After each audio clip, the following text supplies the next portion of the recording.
So this is a very secretive kind of thing. The Torah is understood on different levels.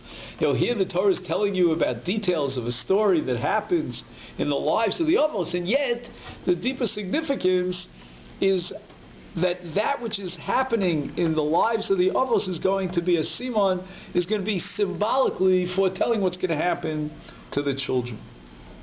And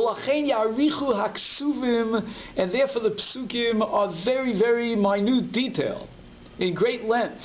Besipur hamasos, telling us about the sojourns of our forefathers, v'chafiros habe'eros, and the digging of the wells, v'shar hamikrim, and other such, what would seem to be insignificant details about the stories of their lives. V'yachshov hachoshiv bahem, and mistakenly, he who thinks about these parts of the Torah will come to the mistaken conclusion, Ke'ilu heim dvarim miyutarim, these are superfluous. V'ein bahem toeles, and they have no purpose. However, that's not true, says the Ramban. V'kulam ba'im lelamed al ha'asid. All these details are foretelling the future. Ki kasher yavo ha'mikra l'navi mishloshes avos. When one of these happenings transpires in the life of the Avos, yizbonein mimenu hadovar, it can be pondered, it can be considered. And what conclusion can we understand from it? Hanigzar lavo lizar. We can figure out what's being decreed in heaven that will transpire in the life of the descendants. Vida, the Ramban goes a step further, and he says, Ki kol gzeras irin, any decree up in heaven by the angels, kasher teitze mikoach gzera, when it is in the koach, in the potential form of a decree, it can be brought out el hapoel dimyon, through some sort of dimyon, means a symbolic act that can be brought into fruition. V'tiyah hagzera miskayemes al kol ponim, and as a result of this action, the decree will occur no matter what. Al kol ponim, it's guaranteed to transpire. Now, keep in mind that the Ramban is implying that if not for the fact that the act was done, the symbolic act to take the potential and bring it into the real, then there's no guarantee that it'll transpire, that it'll ever happen. And we have to study that. It can remain in potential. It can remain in a state of potential. V'lachein, and therefore, in order to clinch, in order to guarantee that these events will in fact transpire, Yasu Hanavim Maaseh B'nevuos, they will take these prophecies that they hear from God, and they will implement them and express them in some sort of concrete form, in some sort of action in this world. And the Ramban now gives two examples. He says, Ki Maimar Yirmiyahu, with regard to Bavel, Yirmiyahu Hanavi Shetziva LeBaruch, he says to Baruch ben Neriah, V'haya kechaloscha likro es divrei hasefer hazeh. He writes a scroll, and he says, when you finish reading what's on the scroll, which will foretell the destruction of Bavel, Tikshar of Evan, tie it to a stone, Hashlichaso el toch parat, mean throw it into the Euphrates River, V'amarta, and you can declare Kacha Tishka Bavel. This is how Bavel will sink to the bottom. So what's the Navi doing? He's taking a heavenly decree, he's acting it out, and by so doing he's clinching the absolute occurrence, that there's no question that it will transpire. Second example, V'chein inyan Elisha. This is about Aram. Aram was an arch enemy of the Jewish people at the time of Melech Yoash, and Elisha, Ba'nicho zroa ala keshes, he leans his arm on the bow. Vayomer Elisha, and Elisha instructs the king Yoash, and he says to him, Yaro v'yar, send out the arrows, and he does so. Vayomer Chetz Shul Hashem v'Chetz Shuli Aram. This will be the end of Aram. You'll be saved from Aram. When he attacks you, you'll be able to win the battles. V'nemar sham, and further it says in those psukim, Vayiktofal of Ish Elokim, Elisha got angry at Yoash, Vayomer, he says to him, Lahakos chamesho sheish pam, I told you to do it 5-6 times. Ozi kises haramad kola. Had you done so, you would have destroyed Aram totally, utter destruction. V'ata, but now, shalosh pa'amim takes Aram, because you only did it 3 times, you'll only win 3 battles, and no more. But what we see again from all these stories in Tanakh is that the Navi receives a prophecy, he acts it out, and by doing so, he clinches, he guarantees that the Nevuah will take place, that Bavel will be destroyed, that Aram will be defeated in the battle. Coming full swing back to Avram Avinu, Ulafichach, and therefore Hichzik HaKadosh Baruch Hu Avram Ba'aretz. God saw to it that Avram would go from place to place in the land. V'asalo dimyonos bechol ha'asid le'asos bizarro. And all the events that transpired in the life of Avram would foretell what is going to happen to his descendants. V'havein zen, please understand this. Now, the Ramban is also famous, in addition to his commentary on the Torah, for many other essays that he wrote. And I have here in front of me a sefer which is called Haramban HaMavur. It was published by Rav Fisher. There's only 1 volume out. Unfortunately, we're waiting for the other volumes. But be that as it may, he quotes the Ramban from one of the Ramban's famous drashos, his famous essays, called Torah Hashem Tmima. And here's the language of the Ramban, very similar to what we saw here in Parshas Lech Lecha. He says, V'od yesh bo sod nistar. There's a secret here that I want to reveal to you. Mekayim dvarim rabim b'Torah will explain many things that transpire in the Torah. Shevadai haTorah ain't a divrei hayomim. The Torah is not a history book, L'malchei Yisrael, to the kings of Israel, or Zulasim, or other nations and kings. Ve'lama herech kol kach. And the question arises, why is the Torah so verbose? B'maiseh ha'avos, telling us all the stories in the lives of our forefathers.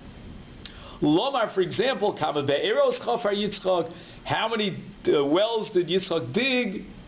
Or kol divrei Yaakov im haroim, all the story of Yaakov when he goes out with the shepherds and with Rachel. Says the Ramban, "Hamatzasi b'Bereishis Rabba inyan." I found a principle in the Midrash, matir. It relieves us, meaning it answers up all these questions. Kol zeh. Amru kol mashe ira le'avos sima lebanim. What's the purpose of this? Says Ramban, twofold. Shahaya Kadosh Baruch Hu gotzel lahodia l'neviyav. First and foremost, God wanted to reveal to His prophets ha'asid lava aleim val zaram, that which will transpire in the lives of themselves and their descendants. That's number one. Number two, v'yamotzi ha'inyan min ha'koach al ha'poel. And through the Nevi'im, He was able to take those prophecies from the potential into the actual. Leos Sharir V'Kayim. If you know the phrase Sharir V'Kayim, if you ever read under the chuppah when the rabbi reads the ksuva, Hakol Sharir V'Kayim. Everything will be absolutely certain and binding. So the Ramban borrows that phrase here, which is usually a phrase used in documents, to indicate that the Maisa Dimyoni, that the act of the Navi, which is done to symbolically bring into this world the decree of heaven, that will guarantee that it will indeed transpire. So we have 2 Rambans, both of which lead us to pretty much the same conclusion. And now we want to study the Ran. Rabbeinu Nisim, he was a few centuries after the Ramban, very much along his line. And he's going to raise the question that we touched on before. And if it wouldn't have been such that the Nevi'im acted out their Nevuah, then it wouldn't be guaranteed that it would transpire in the future. What is it? God gives a prophecy to a Navi, and it may or may not transpire. How could that be? Can I just ask one question about the first rule? This first rule that the Ramban puts out applies only to the Avos, or it applies to all earlier generations' effect on later generations? It applies to all the Nevi'im. Your grandchildren. Oh, okay. So all Nevi'im have the ability to take their Nevuah, implement it in a concrete action in this world, and thereby guarantee that Nevuah, which is foretelling the future, will in fact transpire, will in fact happen. But the Nevuah is different than the actions of it. It seems to me, the fact that Abraham goes to Egypt, right, sets a path that will be followed again later by his grandchildren and great-grandchildren. That's not really true in terms of Elisha, in the sense that they're not following what he does. It's more of a statement. No, again, there are two different dimensions here. Sometimes Avram Avinu will be told what's going to happen to his children, like you say, Egypt. Right. There'll be a golus in Egypt. That's not really. He's not told there'll be a golus in Egypt. He's told there's a golus, but he went into a golus in Egypt himself. Okay, so that's not really what we're going to focus on tonight. That would be a different discussion. Right. What we're going to focus on is Avram is told that his children, his descendants, will inherit the land. Right. Now that's a great nevuah, and we all hope that it's going to take place. So how does Avram Avinu guarantee that that's going to take place?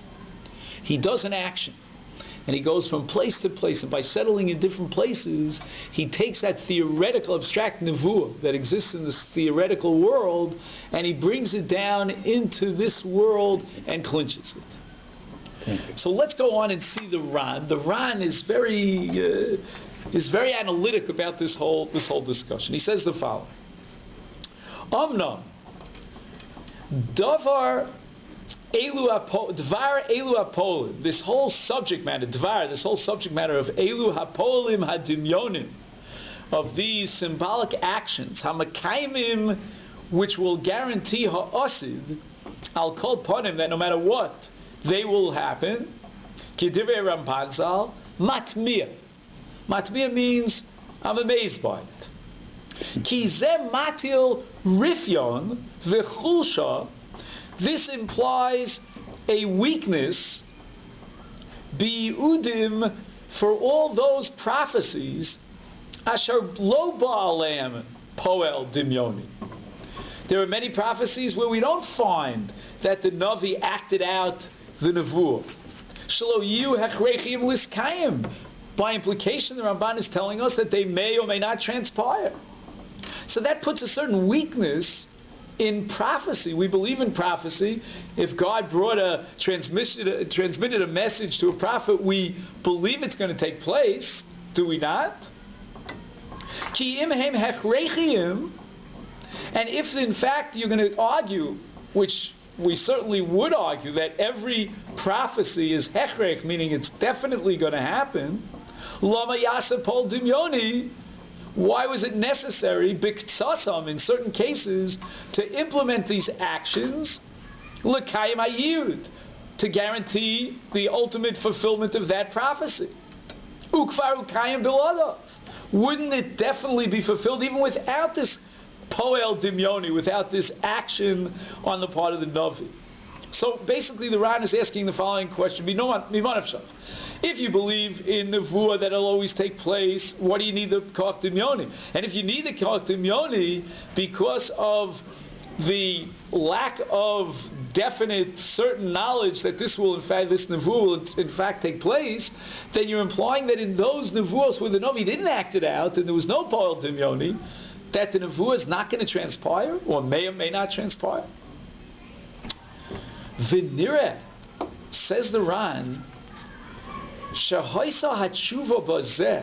It seems to me, says the Ran, that the correct answer to this, to unravel the mystery of this Ramban, which Ramban says is a klal gadol, Indian gadol, shapoel hadimyoni ahu, we must conclude that the need for this active, symbolic gesture, lo ye'aseh, it will not be done ki'im, but only in yi'udim she'enon b'tivam chezkei hakiyum. By their very essence, they are not guaranteed to transpire.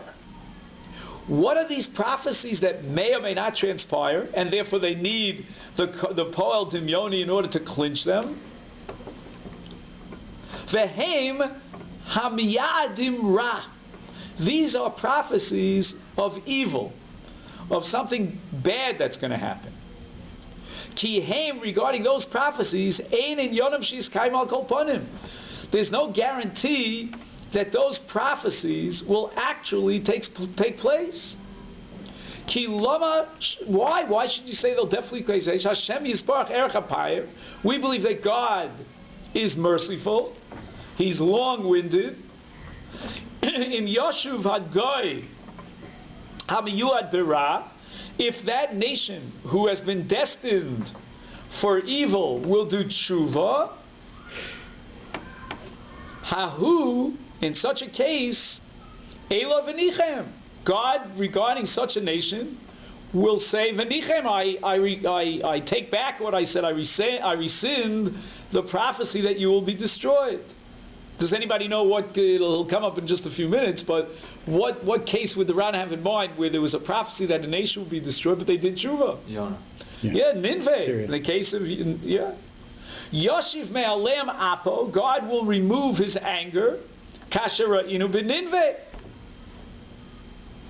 Okay, so let's stop here in the Ran for just a minute and jump to the Rambam, because I think the Ran is basing himself on the Rambam, which is written right before the Ran on your page 1. This is the Rambam in the 10th parak of Yesodei HaTorah, and he says the following: Divrei hapuranus, evil tidings, shanovi omer, which are prophesied by a novi, kigon sha'omer ploni amus, so and so will die, Hoshana plonis ra'av, or in this such a year there will be famine, or milchama, there will be destruction and war. V'chayotzi b'dvarim elu, im lo amdu dvarav, if at the end of the day the words of the prophet did not come to pass, ein bo zeh hakchosh l'nevuaso, that doesn't contradict his prophecy. V'ein omrim, we don't come to the conclusion, hine davar v'lo ba, diber v'lo ba, he spoke and it didn't come about, and therefore he's a false prophet. Shakadosh Baruch Hu erech hapayim v'rav chesed v'nichem ala ra'ah v'efshar shasu tshuva v'nislach lahem ke'anshe Nineveh. Says the Rambam that with regard to a nevuah l'ra'ah, there's no guarantee that nevuah will take place, because in the case of nevuah l'ra'ah, which foretells evil, there's a built-in condition. What's the built-in condition that Hashem will bring about this destruction? Tshuva. That there's no tshuva. But if there is tshuva, then the prophecy will not come to pass. Therefore, says the Rambam that if a Navi prophesies evil, the fact that we never see this evil take place does not disprove the veracity, the truth of the Navi. It could very well be that person or that nation did tshuva. Says the Ran, going back to the Ran, and therefore, with regard to these kinds of negative prophecies, lo yibachen hanavi biudim haraim, we want to test the navi and see if he's a true navi. Not everybody can come along and say, "Well, I'm a prophet and I received the following prophecy." We have to test them out. And how do we test them out? So he tells us it's going to happen, and this nation is going to be destroyed. Nineveh will be destroyed. No, you can't test them out in that way. The nature of such a prophecy does not carry with it the inherent, what word am I looking for, absolute nature of the prophecy. It's not absolute that prophecy will come to pass. And therefore in such cases, lo nimtzu elu apolim dimyonim, if this be the case, that an evil tiding, a prophecy which foretells the destruction, is wishy-washy, in other words, it's not definite that it will come to pass, it's conditional, now it makes sense that the Navi is going to want to what? He's going to want to do something to clinch it. HaKadosh Baruch says Haram will be destroyed. Your enemies will be destroyed in battle, will be defeated in battle. Or in the case of Haram, Or in the case of, what was the other case there, of Bavel. Bavel will sink to the bottom. So the Navi wants to do something in order to clinch the Nevuah L'Ra. Because for Klal Yisrael, this is very important. Ki Amran, this is what we find. Now he quotes the two examples of the Ramban. Kocha Tishka Bavel V'lo Tokum V'inyan Aram Gamken. Im Haya Yud Tov L'Yoash Melech Yisrael, even though I grant you that for Yoash, the king of Israel, this was a good tiding, but for Haya Yud Ra L'Aram, the good tiding is a result of the fact that Aram has been decreed to destruction, has been destined by God to be destroyed. And then this perennial enemy of the Jewish people, Aram, will still come back and taunt us and subjugate us. Therefore, it's absolutely necessary in these cases of a Nevuah L'Ra that the Navi will live out the Nevuah, will play it out like a play on the screen to guarantee that it will happen. Aval, says the Ran, Hayud Hatov, if a prophet receives a prophecy which is pure good, 100% good, Lo Yitztarech L'Poel Dimyoni Makayim, then there's no need for him to do any action that will guarantee that this will come about. Once again, let's go back to the Rambam. The Rambam says, Aval im hivtiach, I underlined it, hivtiach ala tova, if the prophecy is good, v'omar, she'iyah kol kach, she'iyah kach v'kach, so-and-so, this and that is going to happen, v'lo ba ha-tova shomar, and the nevuah doesn't come to pass, as it was prophesied, biyadua, we know, shu novi sheker, shekol dover tova, anything that's good, sheyigzar hakel, that's been decreed by God, afilu al tanai, even if it's conditional, eino choser, will not be rescinded. It will definitely come to pass. Therefore, if the Navi predicts something good that's going to happen, and at the end it doesn't happen, then we know for sure that he's a false prophet. Is that clear? So, in the case of a Nevuah L'Tova, which eino choseres liolam, and it'll certainly absolutely come to pass, is there any need for a Navi to act out the Nevuah and clinch it so that it'll definitely come to pass? No. There's no need. So all that we're finding here in the Ramban, that these episodes in Tanakh about Nevi'im who do the Maisa Dimyoni, that can only refer to Nevuah L'Ra. So therefore, says the Ran, you don't have to question the strength of prophecy. We can reconcile both of these principles. On the one hand, the fact that we believe in prophecy, and on the other hand, we believe, as the Ramban says, that the Navi has to act it out.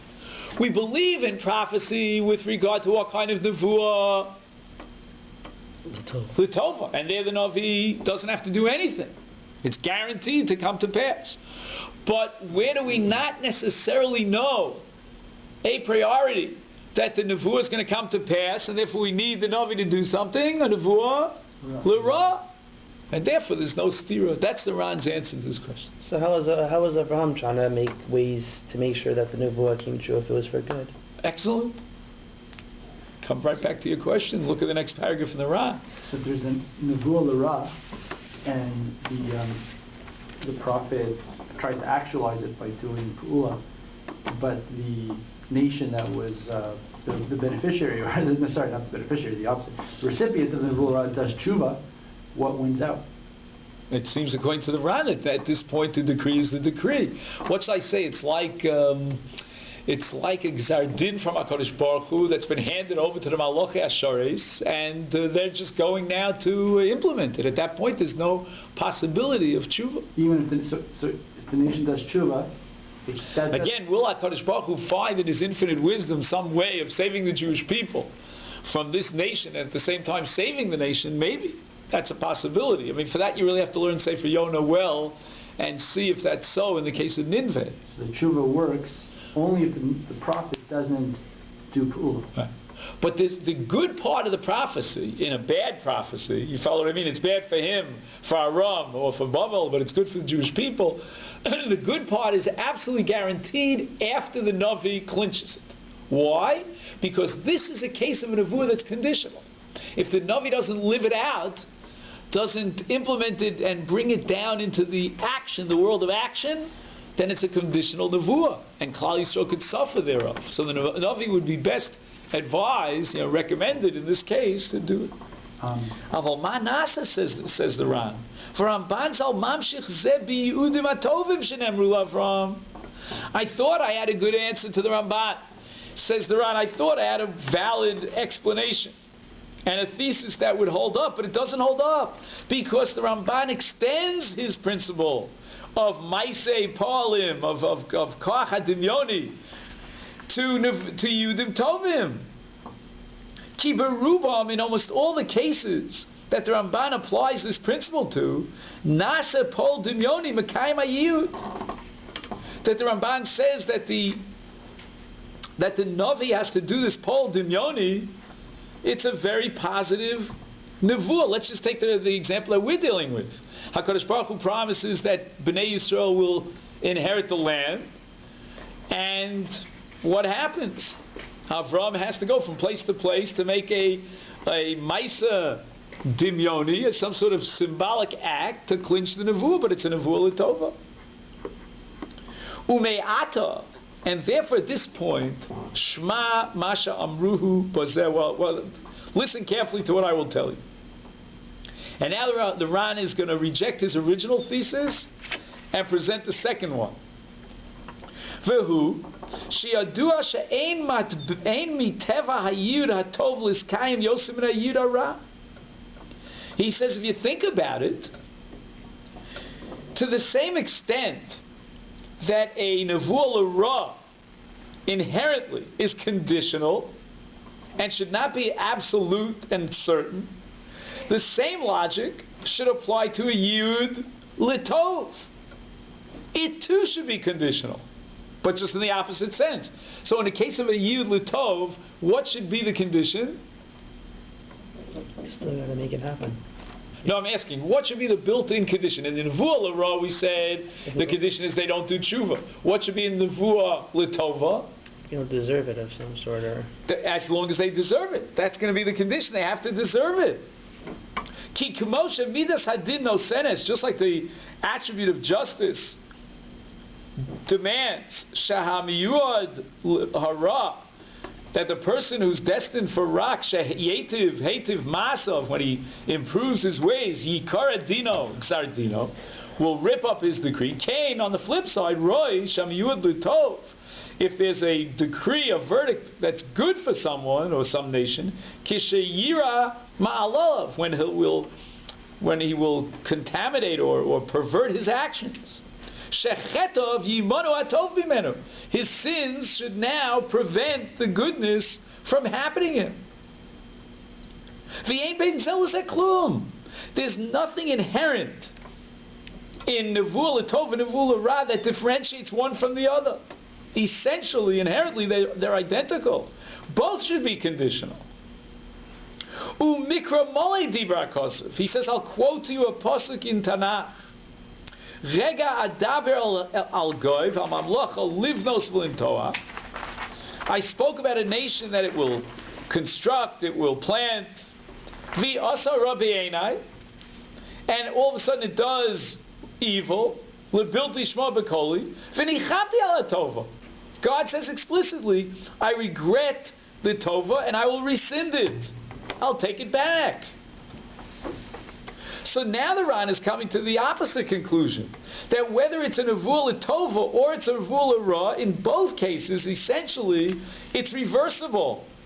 In the case of nevuah l'ra, it's reversible because the recipient did tshuva, and in the case of a nevuah l'tova, it's reversible because the nevuah did chait. He lost his rights to receive that goodness. Even Legabe Bnei Yisrael? He said, yeah. What difference it make? So essentially we're in a bind over here because All of Nevuah can be rescinded. There's nothing absolute about Nevuah. Says the Ran, if this is actually the way it is, and that's the way logically it should be, that both good tidings and evil ones can be changed, lo yishayer davar yibachin bo hanavi. There's nothing left in the bag for us to utilize as a test to a Navi. In other words, the Torah says you have to listen to a Navi. If he's a Navi Emes, but how do I test him out? So we have to give him one chance. He's got one chance and only one chance. If he prophesies that X is going to transpire and it doesn't transpire, we know he's false. That's exactly how you know that a Navi is a Navi Sheker.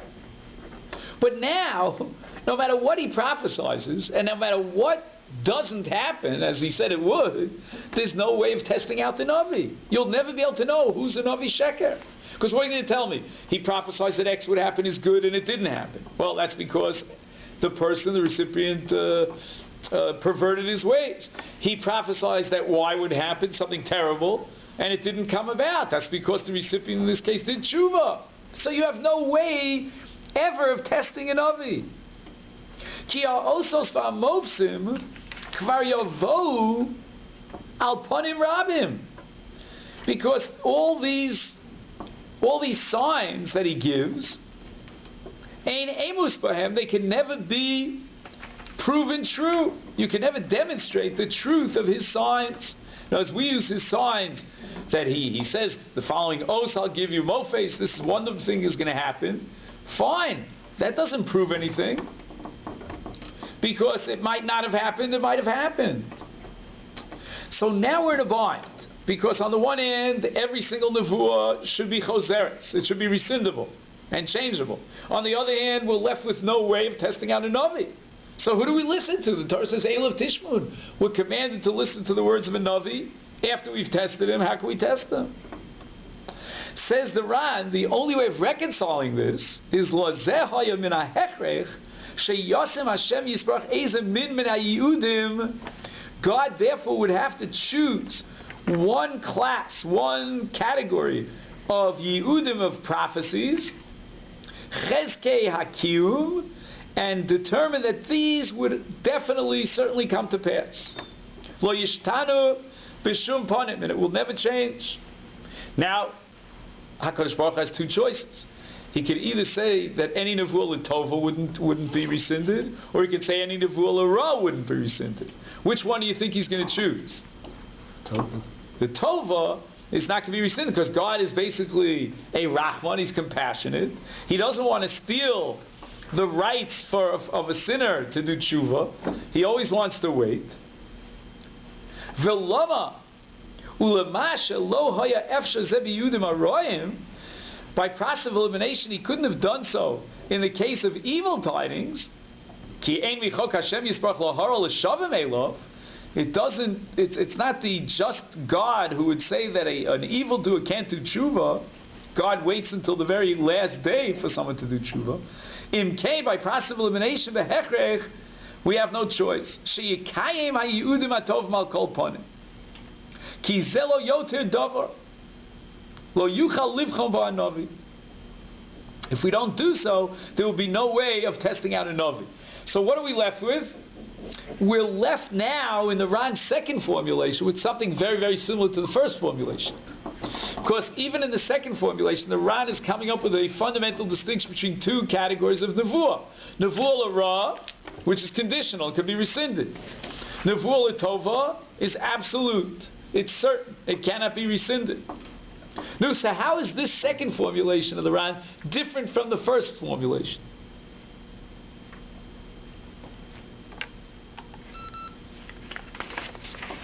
Anybody? What changed in the Ran? That's what I'm asking. L'chor, it seems that the Ran went full swing and he came back to exactly where he started from. Did not pass go. Did not collect 200. I mean, what changed over here? Yeah, Josh? You see, in the first round of the Ran didn't really give us an explanation why a nevuah l'tova ain't a choseres? His assumption was that a nevuah l'tova ain't a choseres because that's the nature of nevuah. If it's divine prophecy, it can't be rescinded. It also depends on the people. Well, no, Chaim, what I'm asking is, now the Ran is coming back to what he said before. It doesn't depend on the people. What happened in between is that the Ran thought it should depend on the people, but the Ran rejects that. So in the first round, according to the Ran, a nevuah l'tova it cannot be rescinded. Why? Because it's a nevuah. It's a prophecy, and that's the nature of prophecy. That's how the Ran understood in the first round. Nevuah l'ra could be rescinded because HaKadosh Baruch Hu changes the decree when a nation does tshuva. Fine. But essentially, if not for the fact that nevuah l'ra is an exception to the rule, fundamentally the rule is that a nevuah can't be rescinded. The exception is a nevuah l'ra because of the power of tshuva. Now the Ran rejects that approach. He has a different answer to the question why a nevuah l'tova cannot be rescinded. Not because it's inherent in the nature of nevuah. As far as the inherent nature of nevuah l'tova is just like nevuah l'ra, and it should be conditional. And what would change a nevuah l'tova and prevent its coming into fruition? The people sinning. Chait. Now the Ran says there's a whole other reason why nevuah l'tova ain't a choseres. So what's that? So Shem's To verify. nature is irrelevant. Correct. And give us a tool, a vehicle by which we will verify the veracity, the true nature of the prophet. We need a test. We need the ability to have a system of verification. What supplies the system of verification? The fact that some nevuah will never be changed. And therefore, if the Navi predicts something l'tova and it doesn't come about, you know that he's a false prophet. So again, according to the Ran in the second, we'll call it Roman numeral number 2 in the Ran, inherently, a nevuah l'tova is also choseres. There's no guarantee. It all depends upon man. Whether man is, in this case, worthy, if he merits the nevuah l'tova transpiring.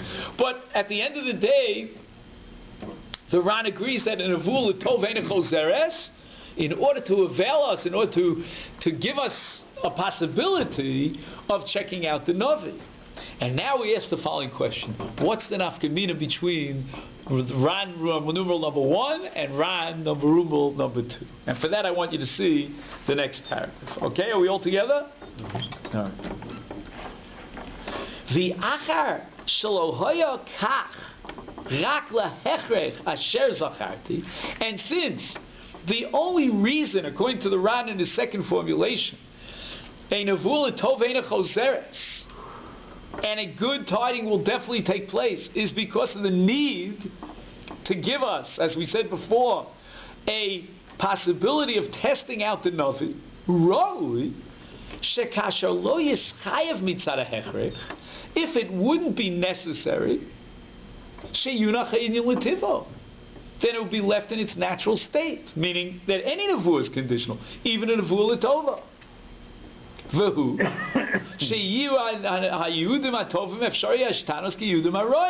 that the good tidings, like the bad ones, can be changed. Oh. Now the Ran is challenged. Can I come up with a situation where I don't have to test the Navi? Where this whole need to create a principle of nevuah l'tova ein a choseres in order to guarantee that we have some system of verification is unnecessary at all. Says the Ran, it all depends on what kind of Navi you're talking about. Not every Navi comes under the mitzvah of Elov Tishmun. V'yadua, says the Ran, and it's understood, she'ein makom lehechrech ela kasher yiyado hayiudim al yidei Navi asher nischayev l'shmoelav. Only when these good tidings were given to a prophet about whom, or relationship to whom, we are obligated to listen to his calling. Like the Torah commanded us, and you shall listen to him, to the Navi.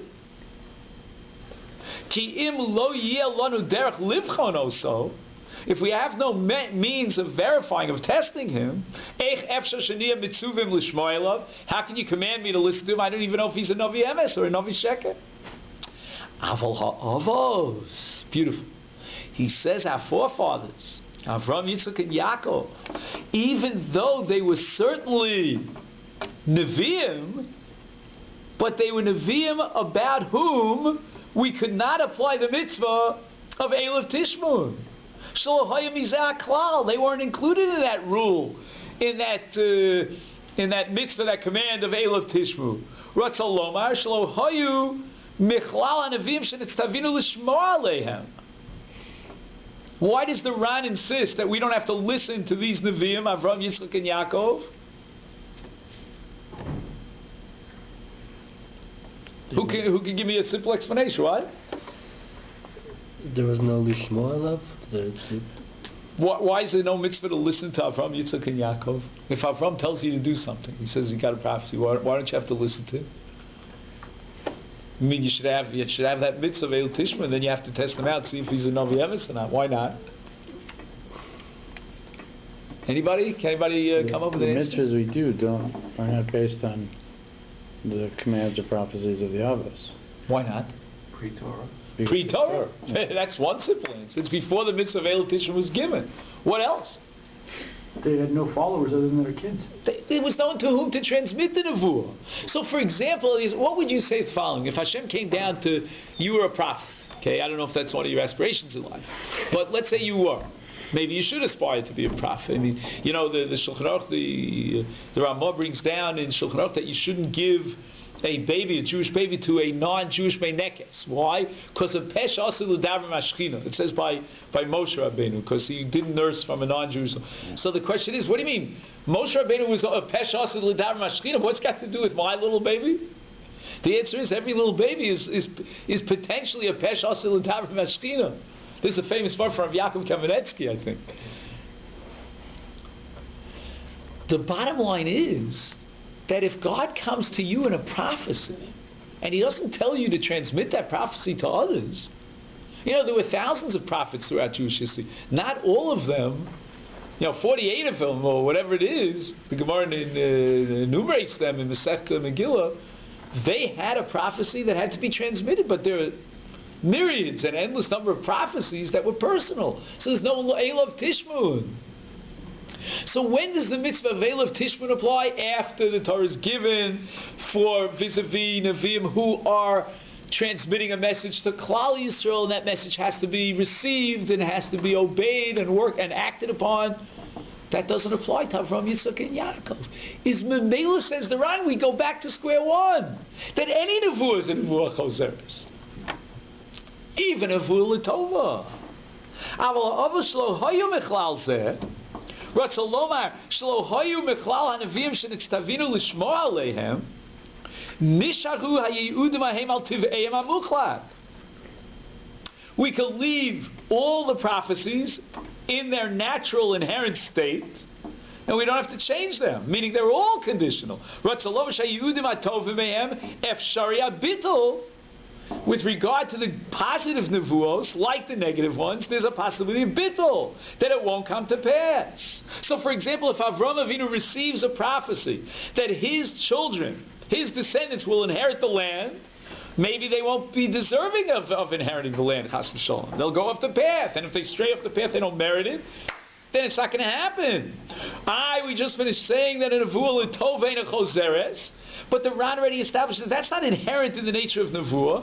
That's inherent in the mitzvah of Eilov Tishmun. But since there's no mitzvah of Eilov Tishmun vis-a-vis Avram, therefore even with regard to nevuah l'tova, it's choseres, and therefore we're in a very deep pit over here. We're in a bind, because how does Avraham Avinu know that indeed it's going to transpire, it's going to happen? This wonderful nevuah. Ella, there's only one way out. What does Avraham have to do now? A pol dimyoni. El b'mesha ba a love pol dimyoni. By acting out the nevuah, shezeh makayim hayeudim, that guarantees that this prophecy will transpire, kulam, all of them, ro'im v'tovim. Because for Avraham Avinu, any nevuah that he gets, whether it's ra'ah or whether it's tova, is conditional. It's not absolute, it's not guaranteed. And therefore there's a need of doing a maisa a poel dimyoni, an action to clinch the nevuah. I was absolutely fascinated by this Ran. I don't know if I succeed in getting you excited about the Ran as I am. I mean, this is such an analytical Ran. I mean, the Ramban just says a few sentences. He says, "Ma'asav v'simul abanim," and therefore the Nevi'im had to act this out. But the Ran makes from it a whole, builds a whole mountain around it, a whole structure.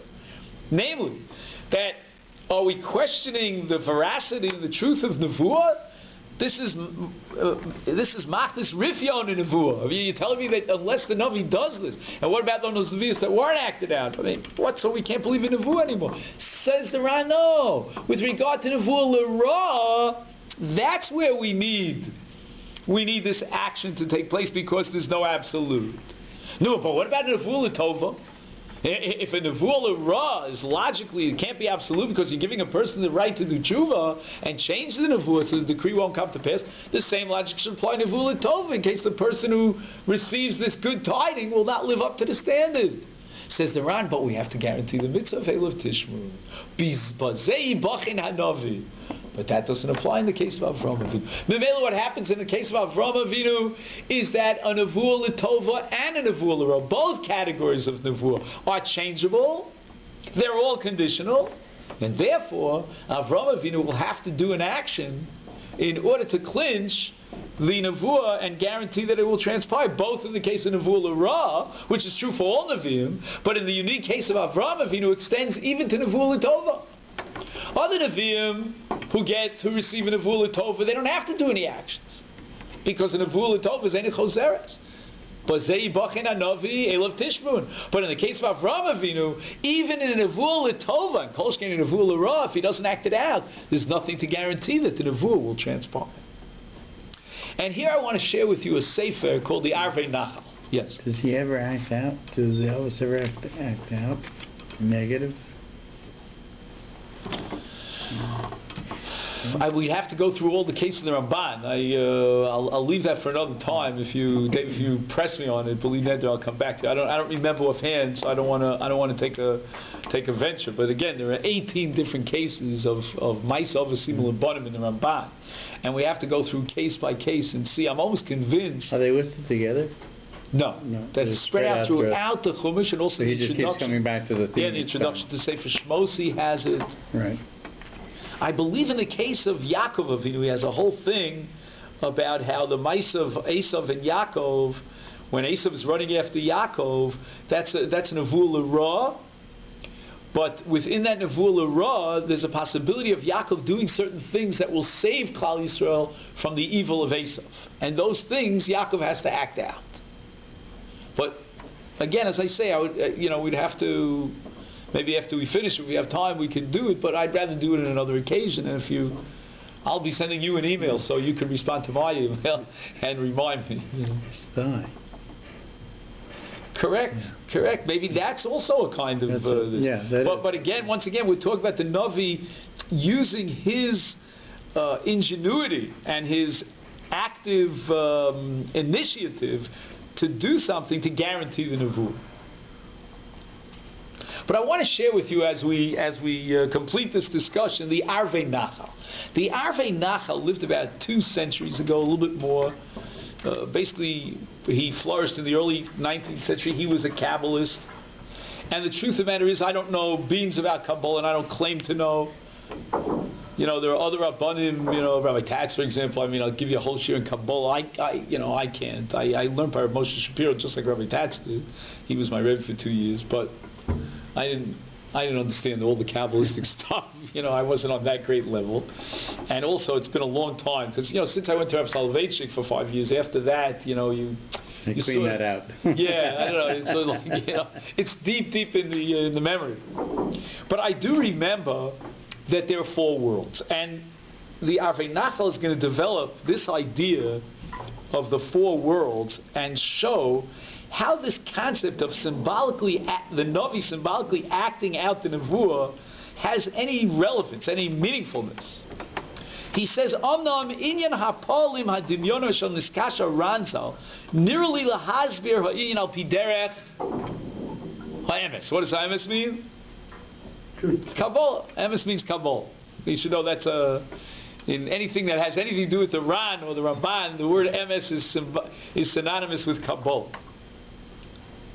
V'nedaber me'inyan Elisha im Yoash shehizker haRamban v'Aranzal hina yesh nedagdik b'krosh ha'omar lahakos chamesh or sheish pa'amim ozi kisad kola. Had you done the smiting 5 times, 6 times, then it would have guaranteed the total destruction, the utter obliteration of Haram. V'ata shalosh pa'amim taka. And you went ahead, Yoash, and instead you only hit 3 times. Ukefi hanireh shim hayamake b'keshes heipamim. Had he hit the arrow with the arrow 5 times, hayamakes haram heipamim, he would have hit Aram 5 pamim, and then he would have succeeded in destroying Aram. And came lama toli kiloyin Aram b'mispar hakol sheyakes Aram. If he has the potential to hit 5 times and destroy Aram, so it means that God is willing to destroy Aram. Haypalei Hashem, is there some limit to divine power? God is omnipotent. If God wants to, He can destroy Aram with 3 times, just like He does with 5. He can be mitzamtzem. He can be a little bit more, what shall I say, ecological about it, and for the sake of the environment, He could reduce it down to 3. And so forth and so on. V'nirala aniyus daiti, on the second paragraph, ki noda, there's a very famous pasuk, he says in Tanakh, ki lo yas Hashem davar ki im gila sodel avodav hanavim, that God will not implement any decree until He reveals the secret to His servants, the prophets. This is a pasuk in Amos, and clearly indicates that any divine decree has to be brought down through prophecy. Yirtzeh, this means, ki hadibur shegozer Hashem yisprach ein l'tov ein l'mutav. Any decree up in heaven, whether it be for good or for the opposite, yitzuyar sheyeh la'olam Hashem dvarcha nitzav b'shamayim.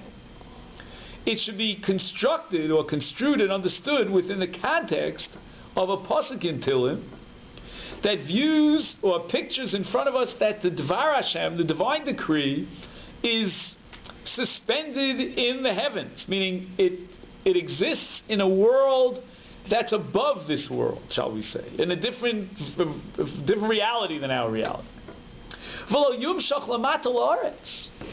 There's a problem over here, that Dvar Hashem is up in Shamayim. How do we get it down into this world? And there's no guarantee that divine decree, which, as we said, is suspended in the heavens, will actually come to pass, unless there's some conduit, there's some agent that brings it from upstairs downstairs. Who is that agent? So primarily it's a Navi. Al Yidei Navi Mishotit Machshavto B'Olomes Elyonim. We know that a prophet meditates and his thoughts sort of almost separate from his body. He has a mental focus that is so intense that it brings him, almost projects him into the higher worlds. And when he goes up to those higher worlds, what happens? Again, it's not physical, you understand? This is all symbolic. This is all spiritual. Umekabel hadibarahu, and he, the Navi, receives the Nevuah. So there was Dvar Hashem. Now it's got to come back into this world. Who's going to bring it down into this world? The Navi. Why? Because he hears the Dibur. He receives that Dibur. Umorid olaretz, and he brings it down to this world. So the connection, the link, right? In Hebrew it's called a vav, right? The chain between Shamayim and Aretz is the Navi. And that clinches that the divine decree up in heaven will be fulfilled in this world. That God will not do anything, according to the pasuk in Amos that we just saw, to bring about and implement His decree, His words. But rather, something has to take place first. Namely, that He, God, reveals His secret to His prophet. And in that way, through that process, Diburo miskayim ba'aretz. Okay, so the Dibur is up in Shamayim, the Kiyum, the fulfillment of that decree, of that verbal declaration has to be in this world. How does that fulfillment in this world transpire? Through the medium of a Navi. Now what happens? So he has a Gemara Bavas if there's no Nevi'im around. Nimshach hadiba yidei of hashamayim yolichas hakol. Okay, so for this you have to know the secrets of Koheles. Ulefama yidei shotiv v'tinokos, the Gemara Bavas, that they bring down the word of God. Now there's a whole theory about autism. I don't know if you know about this, that one of the rabbis in Eretz Yisrael is trying to prove that autistic children bring down messages from on top. I mean, it's this wild stuff going on. It's amazing. V'amnam yadua ki yesh ba'adam atzmo daled olamos. That just like in the universe there are 4 different worlds. These is already the really heavy Kabbalistic thing. Abiyah. Abiyah stands for Atzilus, Bria, Yitzira, and Asiya. So those are the 4 worlds. Atzilus is up there in Shamayim, like above the Kisei HaKavod somewhere. And then there's Bria, there's some sort of world in which God has this formless matter of creation. And then there's Yitzira, when all that formless matter becomes something physical. And finally, the Asiya, the world of action. Shehem, Seichel, and these parallel 4 types of experiences of man. Seichel, Machshava, Dibur, Maisa. Because man himself is a reflection of the universe. He's a microcosm of the universe. And insofar as he's a reflection of the universe, he has these 4 worlds within him. He has the world of Seichel, which is pure intellect. That's Atzilus. He has the world of Machshav, which is already a more concrete kind of thought, which is a plan to implement in this world. Then he formulates that plan in words, in sentences, in paragraphs. That's called Dibur. And finally, Maisa, he implements them through action. Nimtza. According to this, Afsha hadibur b'pi hanavi, even if the Navi verbalizes his prophecy, and that brings it down from Seichel to Machshava, all the way down to Dibur. Okay, we're getting down to this world, we're getting close, but we still have one more world to transverse, to cross, namely the world of what? Maisa. Of Asiya, correct? Of Maisa. Adayin lo higia dibur ahu liolam hamasa. She'ul olam hazeh. All the other dimensions of man are parallel and reflect worlds that are somewhat detached from this world.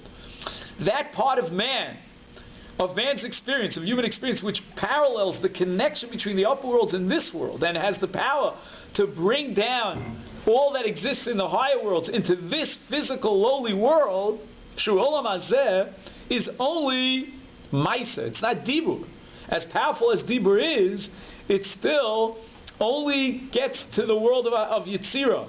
It's lacking in its connection to the world of Asiya, which is the world of Olam Hazeh. Lachein, lif'amim yitztachu lasos poel. This explains, says the Avinachal, the whole philosophy, the underlying reasoning as to why the Navi is compelled to act out the Nevuah. Until he acts out his Nevuah, in what dimension does that Nevuah exist? Dibur. Once he acts it out, he brings it to the level of Asiya, which is Inyan Hahuli Olam Hamasa, to this world. And if you'll ask me, why is it that sometimes the Navi is compelled to act out his Nevuah, and sometimes he's not? V'echshov, and I would suggest the following thesis, and this I'm going to present to the Tzibur for your own analysis, see if you can figure this out, because this is already very esoteric. He says, Ki mashal lefamim yitztarchu lifol. Sometimes the Navi has to do this action and bring it to the Olam Asiyah. Ulefamim lo yitztarchu, it's not necessary, kach, ki kasher yirtza Hashem Yisrael she'izkayim ha'inyan hu takeh. If there's some urgency in the fulfillment of the prophecy, as I die b'dibur hanavi levado. Because God is so, again, I don't want to use anthropomorphic terms, but I mean, God is so kaviyachol pressed, to implement this nevuah. Then kikasha higil olam hayitzira, it's enough to bring this nevuah down to the olam hayitzira, which is the dibur of a navi. Misham yishtal shel take a olam hamasa. There's some gravitational pull that almost sucks the nevuah into the olam hamasa. You don't need an action on the part of a navi. The world itself of action needs that nevuah to take place immediately. V'ein lo shemak, if there's nothing holding it back. Achen. However, if the navi foretells something that's going to happen 1,000 years down the line, kasher nevuah hi al eis rachok. The Oz Yishara Dibur Ba'olam HaYetzira.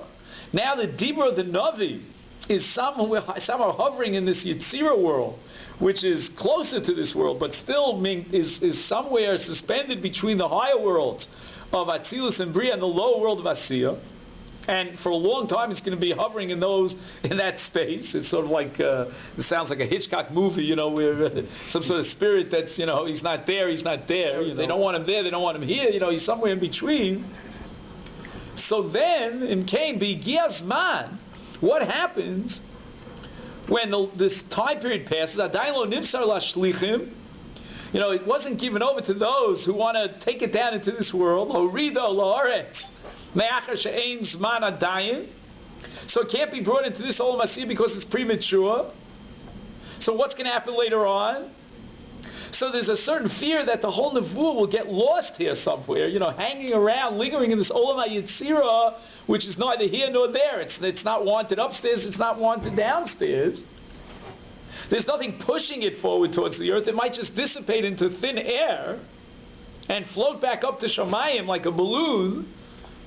As in such a case, tzarech hanavi b'eis nevuaso lifoal dimyoni, then the Navi sees himself compelled to bring down this nevuah into the Olam HaMaaseh. And once it's in the Olam HaMaaseh, it's caught here, so to speak. It has a life of its own. Now it can wait in the Olam HaMaaseh until the time is right. This is very profound. Again, this is very Kabbalistic. Oz misorer kocho v'gomer pulah. So then when the time is right, then it's meaningful for that nevuah to come to pass. L'chein hoysei yodo ochezes ba'akev Esav l'fi shemor al zman rochok. The possibility of Yaakov overtaking Esav is something that's going to happen way, way down in the future. So any nevuah about Yaakov protecting himself against Esav and defeating Esav needs some sort of poel dimyoni, some sort of active implementation to bring it down into this world, and that's Yodo Ochezes Ba'akev Esav. So the Avnei Nachal is now going to embark on an entire project to show how different types of nevuah fit into these two different categories. But the bottom line is, based on Kabbalah, that Hashem makes decrees in the upper worlds. Those decrees have to be brought down into this world. Who is the agent? I call it the conduit to bring the decrees from the upper worlds, the worlds of Atzilus and the worlds of Bria and Yetzirah, into this world, the world of Asiyah. It's the Navi. How does the Navi do so? On one level, he can do it with Dibur, but that only parallels Olam Ha-Yetzirah. It doesn't bring it down into this final world of Olam Ha-Asiyah. For that, we need an Asiyah. Why is it that some do and some don't? The Avnei Nachal suggests his thesis. So before I let you go, I'll just make a two-sentence summary of everything we did tonight. And we really covered a whole sugya, which I don't think has ever been covered before. I don't know if you'll hear this or read this anywhere. I don't know. Maybe you will, but if you will, please tell me about it. And that is that when the Ramban establishes this principle of Maisa Av Asima Lebanim, Asheira La'av Asima Lebanim, and he requires that the prophet, in the case of Avram, Yitzchak, and Yaakov, the Avos, will do a Maisa Dimyoni, Lahotzi Me'akoach Al HaPoal, some sort of action that'll clinch and guarantee that'll happen. This applies, according to the Ran's Maskana, to both Nevuah Tov and Nevuah Ra, where there's no mitzvah of Eilov Tishmun. Avram Avinu is certainly going to look to implement those actions that will guarantee a Nevuah Tov that it will transpire. And as the Avnei Nachal develops it, it's the Navi who has the power to bring those abstract decrees that are living in a different virtual reality than our reality, and bring them down to our reality, the Olam HaAsiyah, through a Maisa of Koach El HaPoal, of Maisa of Koach Dimyoni. And I'll end the Shia by, of course, thanking everyone for coming, for sure, but also by raising a tefillah, a prayer to HaKadosh Baruch Hu, that we should be zocheh to see all these great nevuos, these great tidings of goodness that will befall the Jewish people and all of mankind at the end of days, that we should be zocheh to see that happening speedily in our days. Amen. Amen. Amen.